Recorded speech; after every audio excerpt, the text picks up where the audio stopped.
Alright, welcome back to another video, everyone. Today we're going to be taking a look at Crimson Desert, and I'll be giving my thoughts on the initial release and kind of my first impressions of what the game's like.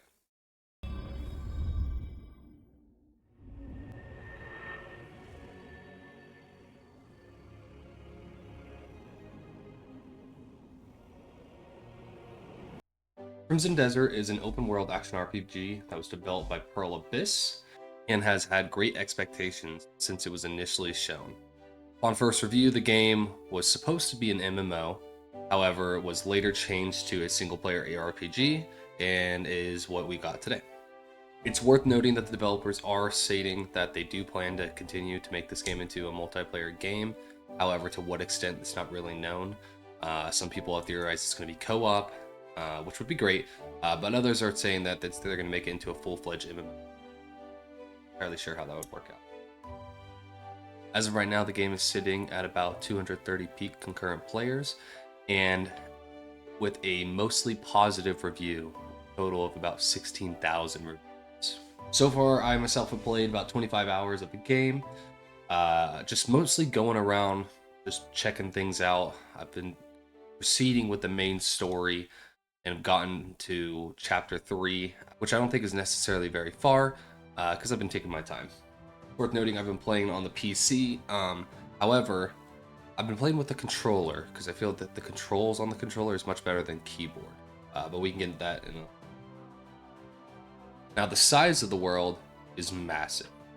So, for example, right now, like the starting city is right here. And you can go in there and you can kind of get the initial region unlocked, which is kind of right here, what you see.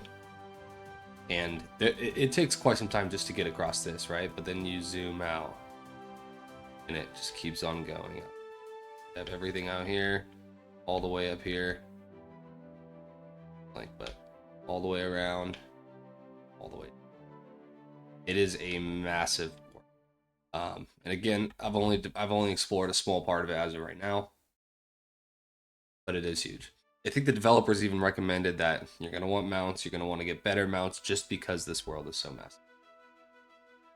Visually, the game looks great. I'm playing on a 5080 series with all settings on Ultra.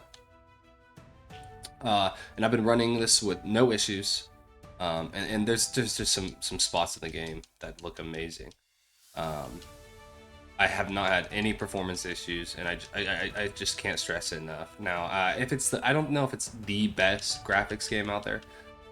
There's certainly some that are pretty high up there, but frankly, it can't really be beat. I mean, look at this, right? The initial sequence of the game, like when you're going through the first tutorial in the sky, they have you jump down, and like you could just see the entire map from above, and yeah, it's a crazy intro of sorts. As far as gameplay goes, though, it's not necessarily linear, right? So they have the main story, which you can go through and do as you please. I will say that some of the bosses are pretty hard, so I would be recommended to kind of branch out and get more equipment and get stronger as you go on your own. But you don't even have to do that. For example, if you just go to your map, anytime you see like a red area like this, right? You can go here, and this is it's blockaded by bandits. So you can just go and do that, and you'll get a reward. Anytime you're in town and you're just running around, you come across these question marks. Oftentimes they'll have just random little quests, or on your mini map there'll be a little orange person that pops up. Another random little quests. There's great areas that you can just go and explore that have these puzzles, and it just gives you a reward. The game does a very good job encouraging you to go out, like if you see something, and just explore it. On top of that, like the density of the world and everything is wonderful, right? The world feels alive. There's not one place that is like a clear copy and paste. Like you have areas, like for example, this wooded area might look similar to another wooded area, but there's certainly, like, it doesn't feel like we're used assets everywhere you go. Like for example, just back there, you saw a guy on a horse randomly. Everywhere you go, there's NPCs around just kind of doing their own thing. They'll be having conversations sometimes if you just like walk up. Like early in the game, I'm just walking by, and then like you could see in the distance, like a little ways ahead of me, like a couple's having an argument, and then like you walk up to them, and as you get closer, it leads to a quest. The game does a really good job on that, and it makes it feel very live. It's really immersive, and it just works very well. The combat feels great. It's a little bit slow at first, but certainly seems to get better as you go.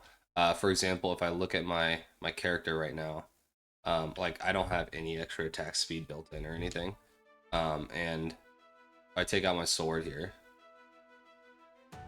like these are my big strikes, relatively slow. Here's my little ones.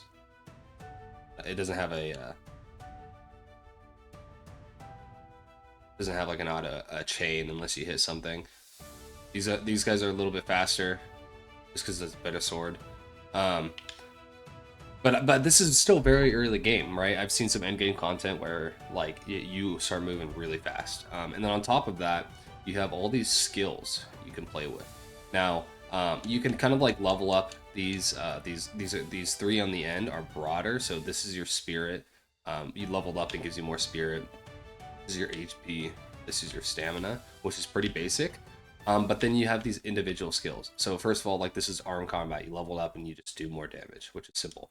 But if you click on it, it gives you these additional skills. For example, evasive slash, charge, rush, quick swap, right? And then you go back and then you have other skills, stab, right? And then you could you level it up and it gives you these as you level them up. So press RB after successful charge, stab to perform follow-up. I'll be honest, there was a boss that required this, and I felt like it was bugged, but it also could just be because I suck, so I'm not entirely certain. Again, right, just more aerial stab, like just more like changes and add-ons to these specific skills. And it's important to note that you don't always have to learn these with the enhancement requirements and everything. You can learn these skills out in the world during boss fights, which is super good.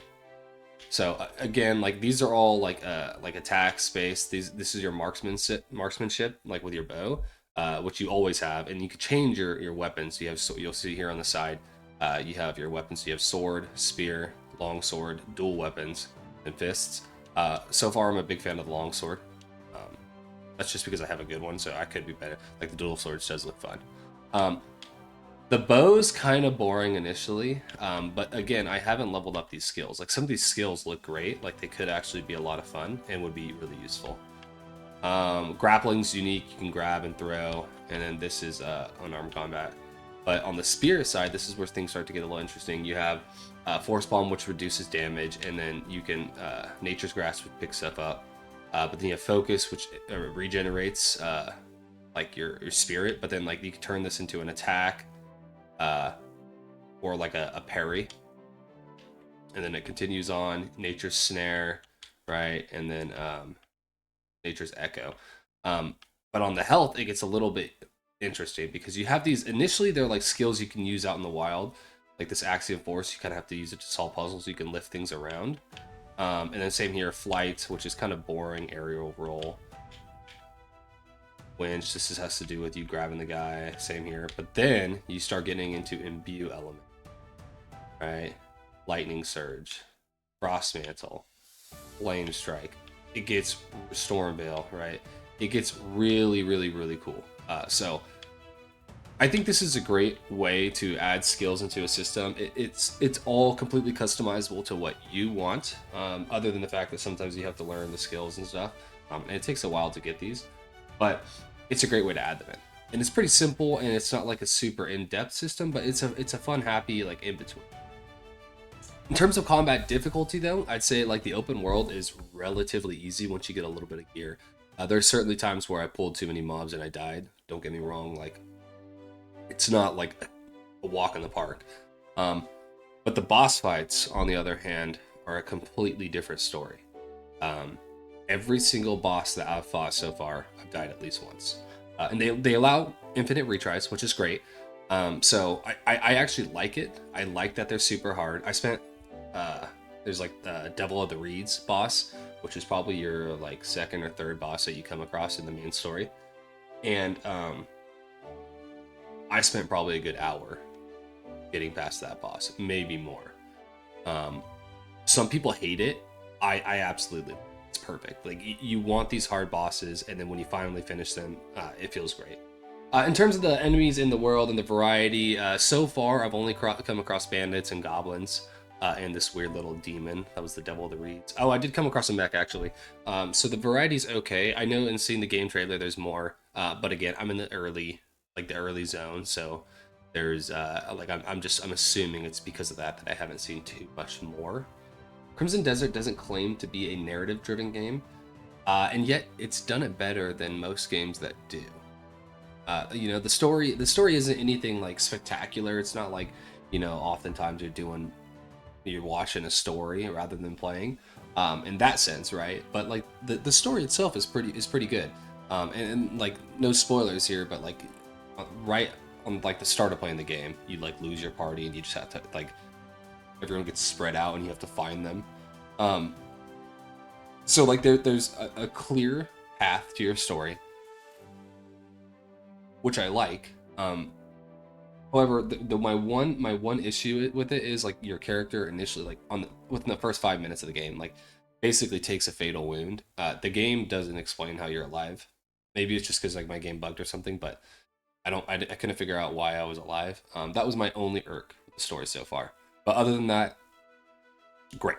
I love it. It's intriguing, and like the story of like the world in general, and like how like you'll be running across an area and you'll hear people talk about like hey, I need your help or and whatnot, or like the bandits took over this one place and you go there and they did.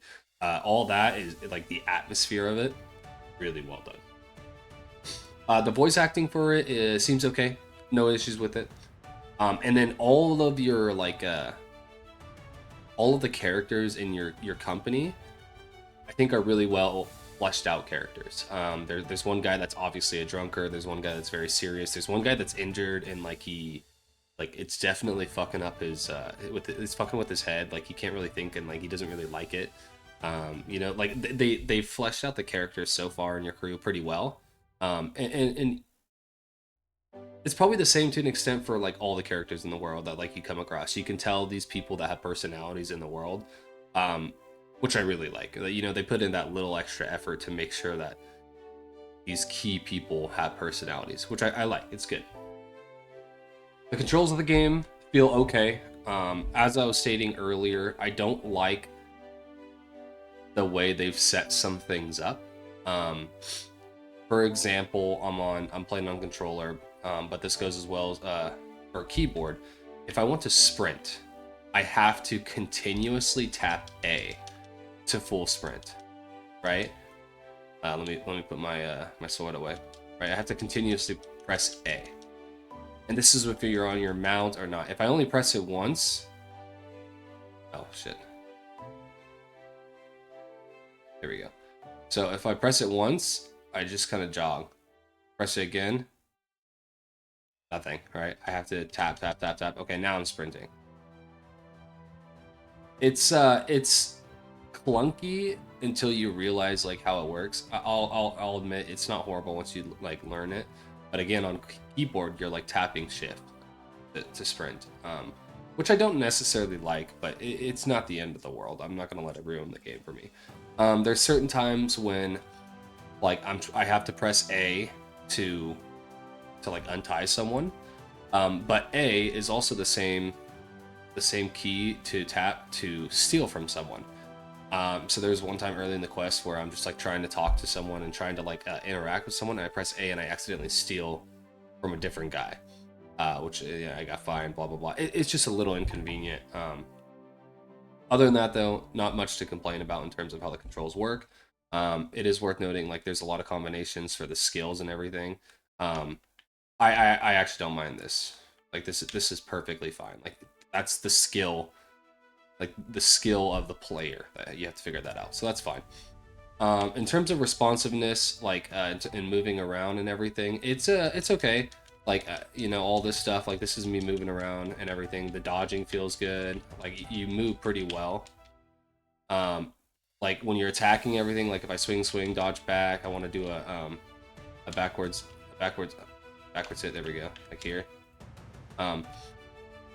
It all feels pretty responsive, and this is playing on controller, coming from someone who doesn't often play on controller. So I'll leave that there. It's pretty good. The UI is great. I don't have any problem with the UI. As far as like, obviously this is a game that's meant to be played with controllers, so it's not like you're gonna have an inventory that you can bring up on the side like you would. You know, I don't expect any of that. All this feels fine. This is pretty standard. The sound effects of the game are actually pretty good. The music I don't mind at all. I'm not really someone who like goes into depth about sound, but I think it's worth noting. Like, let me kind of just like go up into a wooded area. Okay, so for example, I'm sitting here, and you could hear the wind, crickets. Music obviously changes when you're just chilling, sitting somewhere when you're in combat. Running and everything sounds great. You'll hear animals in the background. You'll hear NPCs talking. Right, hearing your sword. You'll hear the shield bash. All that is great. I have no problems. In fact, I actually think it's really... A couple just random things here that I like about the game. You can... There's world destruction, right? So for example...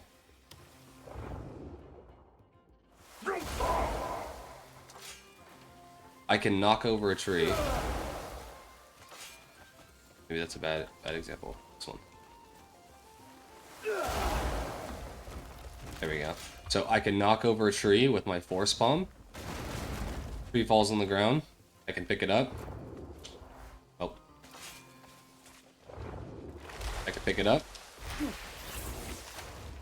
Now I got a tree in my hand, and I could slam this on someone. I know there's no mobs nearby.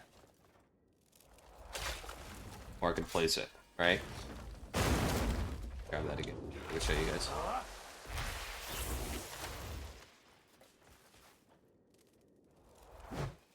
Boom, right? And then I can log this, which is great. You know, I love it. Nice little bit of realism. It's a little bit different than other games where you just chop the tree as it's standing up, which makes no sense. Like, you would never do. And then also, like, as you're running around, like, for example, there's just little bugs and creatures everywhere that you could just catch it, right? Fruit fly. And, like, some of these are useful for alchemy. I've also heard that you can, like, get pets that will pick up loot for you, just like Black Desert, but these, obviously, you don't have to pay for these. You can just go befriend a dog. Like, you can pet it, like, every day, and once it gets up to, like, 100 trust, it'll follow you around. Little things like that, very well done. There's just so many of these tiny little details in the game that show the quality of the game, right? Overall, though, if someone were to ask me, should I play Crimson Desert? Should I spend money on it? For the most part, I'd say yes, with these conditions. You have to be okay with playing a game that isn't like directly story driven. Like, if you're just playing the story, like, it might get a little boring in the sense that, like, it's pretty linear, and like, you're just not going to get the full worth of the game.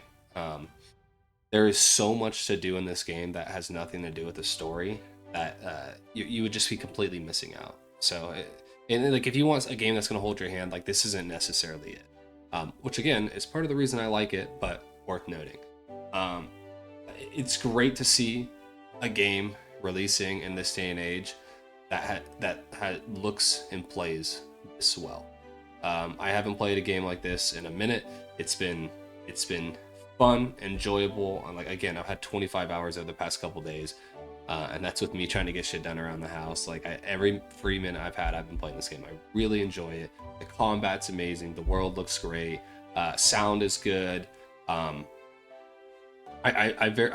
didn't run into any bugs, right? I may have run into one. But again, I'm more inclined to believe it's just that I suck and I couldn't figure it out.